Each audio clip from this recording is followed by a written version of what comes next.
through 2.4 times 10 to the third volts. Okay, so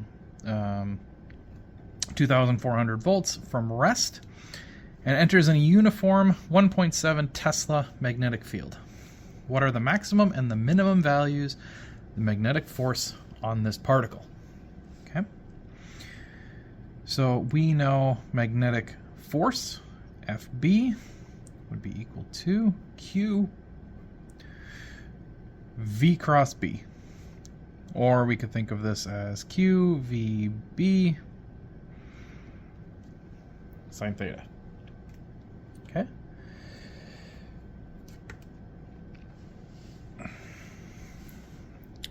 So Q, it's an electron, so we know Q is 1.6 times 10 to the negative 19th, or at least the absolute value. Electron would be a negative. It's accelerated through some voltage. So it says it starts from rest and it's accelerated through, so we'll have to figure out what the velocity is based on the voltage. The magnetic field that's stated was 1.7 T, so we have the magnetic field, and then the angle will dictate maximum and minimums. Okay, so we have everything we need here except for the velocity, so that's the thing we're going to have to solve. Being it came through this voltage potential, which means it's an energy question, we'll have to go ahead and figure out what the velocity is. I can get the velocity from kinematics, 1/2 mv squared. Okay, so that's the kinematic energy.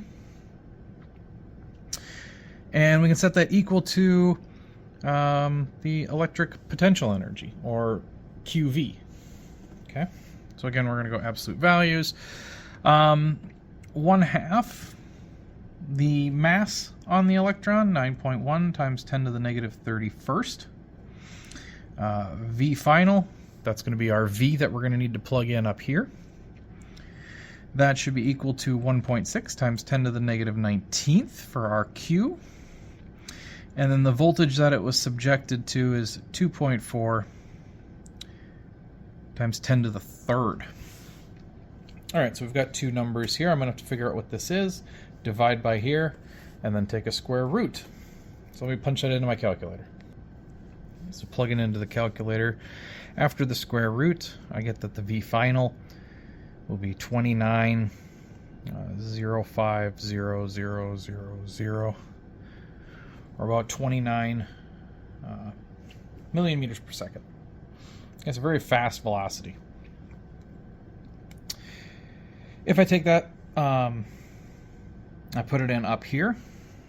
Okay, we're going to have FB is equal to the Q again on the electron. So we're on FB. 1.6 times 10 to the negative 19 coulombs is Q. So V is what we had just found, 29.050,000. The B field is 1.7. Okay. And then for the maximum, I would want the angle to give us the maximum value of sine. So when we can do that, we'll get that the sine of 90 degrees will give us a 1. And the sine of 0 degrees gives us a 0. Okay, so this is maximum.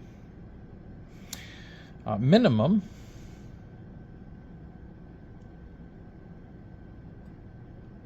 is when it's 0. Maximum is when you have a sine of 90 or equivalent. You could have 270. Same here. You could have 0. You could have 180. Either way, it'll go to 0. So there's a minimum and a maximum to the sine function. Maximum is at 1, minimum is at 0. So we just have to figure out what this number here is. So again, we'll plug into our calculators. 1.6 times 10 to the negative 19 multiplied by that 2905,092. And then we're also going to multiply that by the 1.7 that we got on there. And doing it all out, you get a maximum here of 7.9 times 10 to the negative 12th, and that's going to be in newtons because it's a force. That's the maximum. And then again, if you plunge in for the minimum,